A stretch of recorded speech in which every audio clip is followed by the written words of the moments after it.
Welcome to another thought-provoking discussion here on our channel.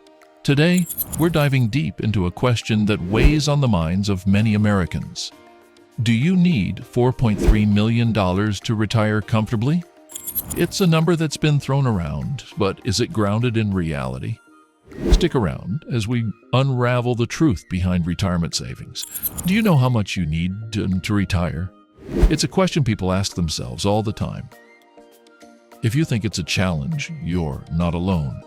People don't know how much they need at all, says Michelle Richter-Gordon, co-founder of Annuity Research and Consulting in New York City. They also don't know when they will retire, even if they try to determine what they need.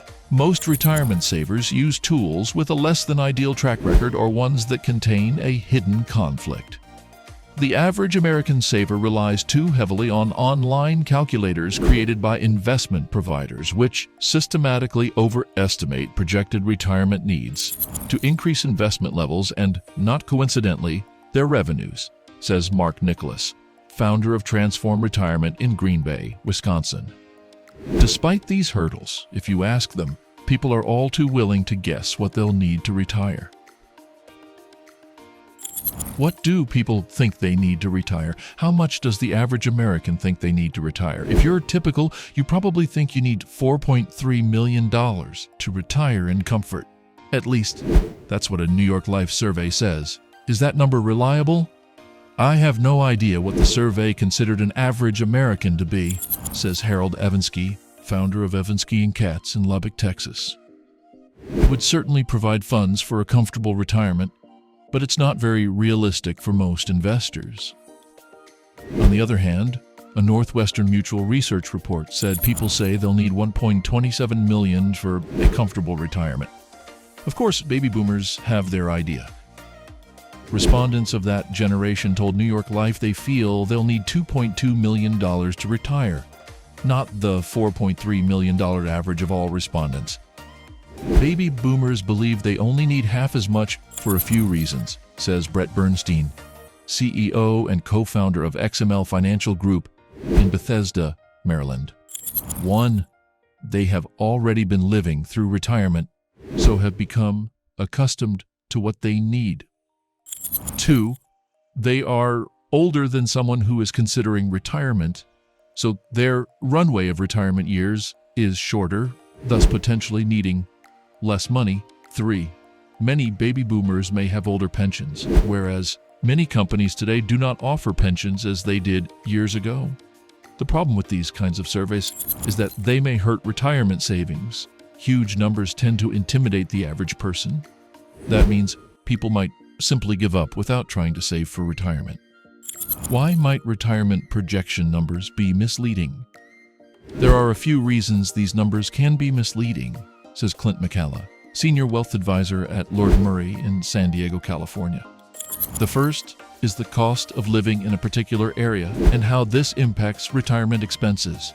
I live and work in San Diego, where the cost of living is much higher than what the rest of the country experiences. I grew up in Texas, which, in comparison to San Diego, has a far lower cost of living. The second reason has to do with the cost of living differences during retirement for baby boomers and millennials, says McCalla. Millennials will need to save much more in absolute terms to achieve the same quality of life in retirement as baby boomers. This isn't a new phenomenon.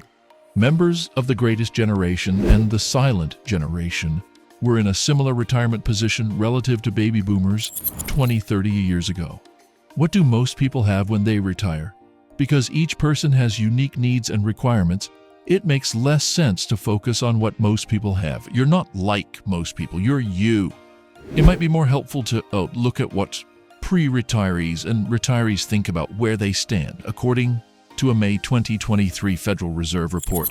In 2022, 79% of all retirees said they were doing at least okay financially. Among retirees whose family income included wages or other sources of labor income, a slightly higher share, 83%, reported they were doing at least okay financially. Contrast this to what the Fed reports on pre-retirees. Only 31% of non-retirees thought their retirement saving was on track, down from 40% in 2021. Why is there a disconnect between retirees and pre-retirees? It could come down simply to retirees being past the point of uncertainty. They now know what retirement entails. The fear of the unknown is gone. What do most people need to retire? Understanding the difference in perceptions between retirees and pre-retirees still doesn't answer the question of what you need for a comfortable retirement. It depends, says Richter Gordon. The amount of annual income you need to retire beyond Social Security is often estimated at a percentage of pre-retirement income.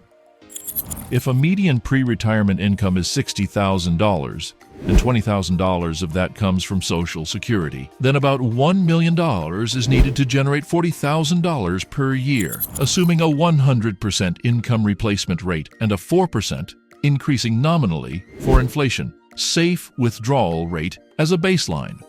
Don't worry if this calculation seems daunting. No one knows how much they're going to need, and most don't know how to calculate future values or annual rates of return, says Richard Bavetz, an investment advisor at Carrington Financial in Westlake Village, California. Most are guessing how much they will need, starting with $2.3 million and simply using a net annual rate of return of 3.5%, minus an average cost of ownership, plus a withdrawal rate of $10,000 a month over 30 years, gives a result that lasts through the period. Still, you want to get a sense of where you are.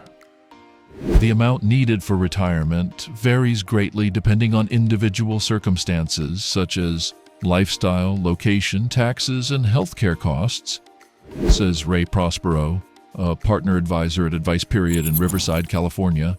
While $4.3 million might seem high, it could be a reasonable amount for some individuals aiming for a comfortable retirement with ample savings to cover some luxury expenses, such as multiple vacations a year. However, many Americans can retire with less by carefully planning and managing their finances. It's important to consider your personal goals when determining how much you'll need to retire comfortably. What should people focus on to determine what they need to retire? You want to look at several specific factors to come up with a proper assessment of what you need for retirement. How much someone needs to retire primarily depends on their spending and non-investment income, says Kevin Estes, founder and financial planner at Scaled Finance in Bellevue, Washington. Although healthcare costs rise with age, total spending tends to fall. Interest expenses fall as mortgages are paid down.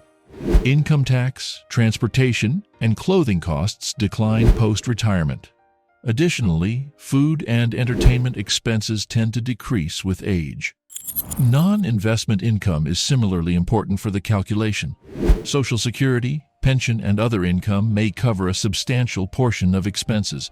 They may also grow with inflation. There is a straightforward methodology you can use to calculate your own needs. You should think about how you're going to replace your net income, the amount that you are receiving after taxes and other costs on a paycheck, says Jason Grants, Managing Director at Integrated Pension Services in Highland Park, New Jersey. This number typically is 70–80% of your gross income. And then assume you'll need to have that type of annual spend for approximately 20 years. Of course, others may disagree with these assumptions, but they're a good place to start. It's a good place to start, but don't stop once you start. You'll need to reassess your circumstances at least annually, or whenever a major event occurs. Now, before we wrap up this video, remember there's no one-size-fits-all answer to retirement planning. Your retirement goals are as unique as you are. So keep educating yourself, stay informed about your financial situation, and remember, it's never too early or too late to start planning for your golden years. Thanks for watching, and we'll catch you in the next one.